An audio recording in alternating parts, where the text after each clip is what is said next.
I want to give a shout out to this YouTuber for making this video and circulating the strike. His title is Stop Driving for Uber and Lyft Rideshare Until They Raise Your Pay.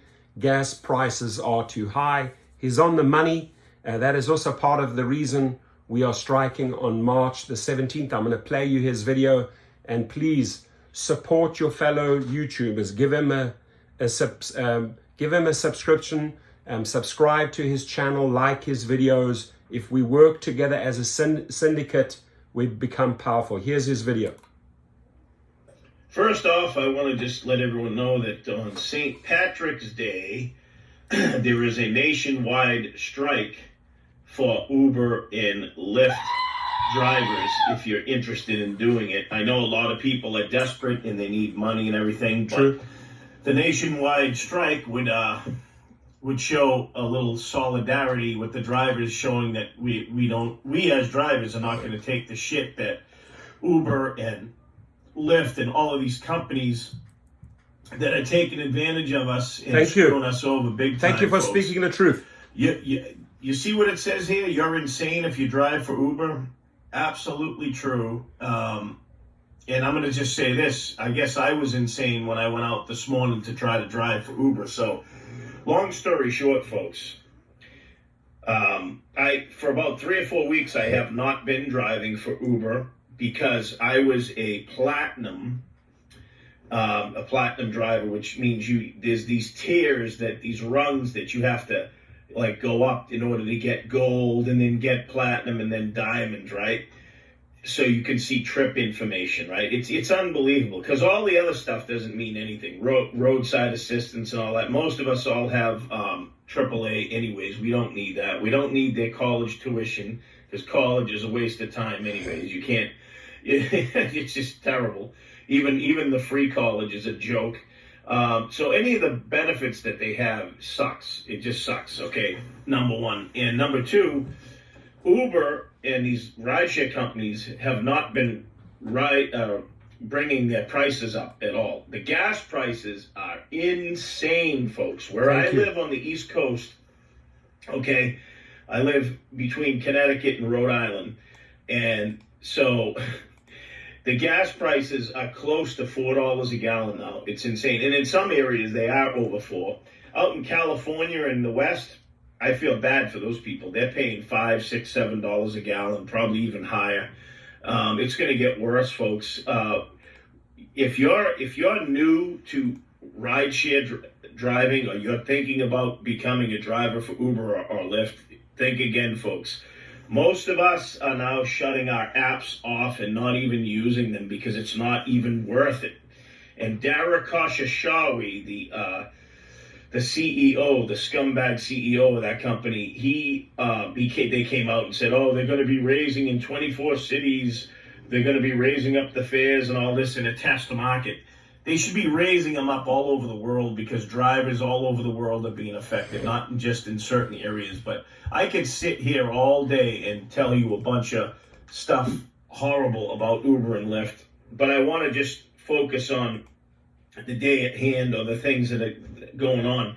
I woke up early this morning. I got out around 6 o'clock, but I was up earlier than that, and I ended up driving for 2 hours. The first job that I got sent me 21 minutes away, 10 miles, and when I got to that address, the driveway was so slippery to go up. It was at a 40-degree angle.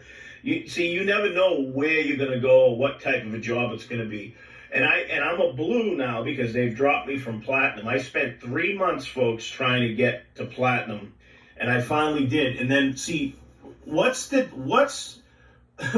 benefit of knowing the trip information if you can't make and deduce your own intelligence by saying, okay, I'm not going to take a certain ride or it's too far away? Because if you go below 10% cancellation rates and you go below 85% acceptance rate, either one of them will get you to drop back down to blue.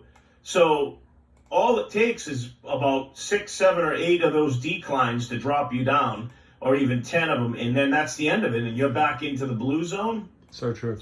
Folks, why are we even driving for these companies that don't even care about us? Okay, right now, Your best bet is, as much as I hate to say it, your best bet is to do delivery apps like Uber. I'm sorry, not even Uber Eats, because Uber Eats sucks too. And even with that, you have to be very, very selective. You can still do Uber Eats, but stop taking the $3, $4, and $5 jobs going 8, 9, 10 miles. It's crazy, folks. The gas prices are absolutely insane.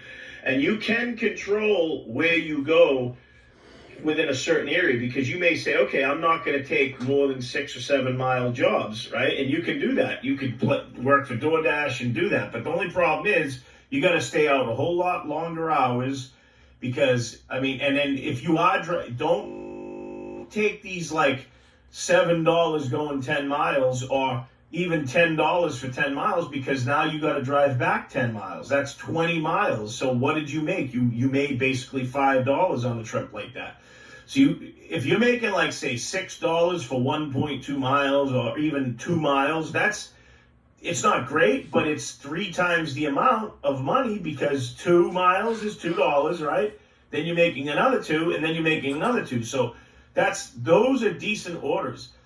You may have to do a lot of $6 and $7 orders, but they add up, folks, okay? Now, getting back to Uber. Uber is definitely a waste of time, folks. You better just pause your app and don't get into desperate mode, folks, because that's the worst thing you can do. If the gas prices are high and you're staying out long hours and you're traveling long miles, say your goal for the day is to make $200, right? You're not going to make $200, because you're going to spend $60 and $80 and $100 in gas, and then you're going to have barely $100 in your pocket for 10, 12 hours. Your best bet is to go with delivery apps. However, the market is getting saturated all over the place, because people know that, and so now you have too many drivers in too many areas and not enough pickups, right? But again, Uber, the problem with Uber or Lyft, is that you can't control where you go. You could pick some guy up that's going to New York City, or going out to Arizona or something. From wherever you are, you could be going hundreds of miles. You don't know where you're going when you pick people up, especially when you're in the blue again. The blue doesn't give you, when you're a blue Uber, you don't get any trip information. They just tell you, okay, your pickup is 20 minutes away, it's 10 miles, but it doesn't tell you how far they're going. So a few weeks ago, I mentioned this in one of my last videos, is that I picked up a guy 30 minutes away, and I didn't know where he was going. He was going 0.8 miles down the street, and it was terrible. And it's like, at this point, with the gas prices as high as they are, you can't trust that. So I'm telling you, folks, get off of Uber, get away from Lyft, just get away from them.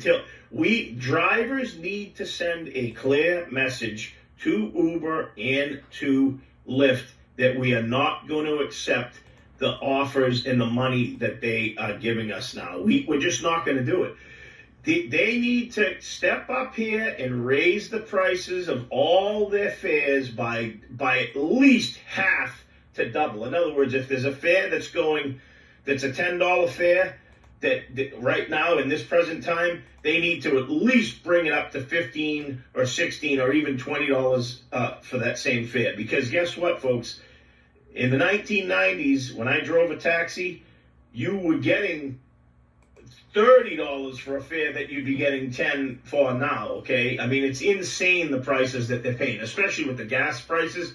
If these companies don't start upping their fees and the money for the drivers, none of us are going to be working for them. Now, the only ones that, and I don't want to keep this going too long. I want to do a short video message here, but the only ones that may be worth driving is if you do have an electric car or a hybrid car, and you're getting, a lot of miles to the gallon. You might be getting 40, 45 miles to the gallon. It may be still beneficial for you to do it, but how many people own electric vehicles, and how many people?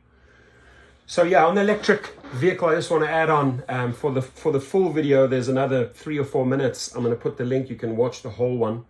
The EVs if you can pick them up at the right price at an auction, you know, I've bought several Nissan Leafs and in the past when they came out, I got them dirt cheap, but the problem was the miles wasn't that great. It was about 150, 160 miles, so people had to recharge them twice a day. But they did complement the gas savings, right? The cars that are coming out right now do have longer mileage, but to the video, all of these points that he made were on the money, right? He nailed it, one after the other. And what impresses me most about YouTubers and influencers, or anyone trying to use the platform, you know, for the common good of gig workers, is that he went out and made a video, right, to give that strike for safety a voice, right? Even he just touches another 6 or 7 people that are aware that we doing a strike, and then they pass it on and they pass it on and they share it in the media and they share it on Facebook or Instagram or YouTube or make their own videos. You will see, we'll have a lot of people participating on March the 17th. Huge shout out to this YouTuber, great video. Link is underneath. Support him, like and subscribe so we can create all of those syndicates. Thank you very much.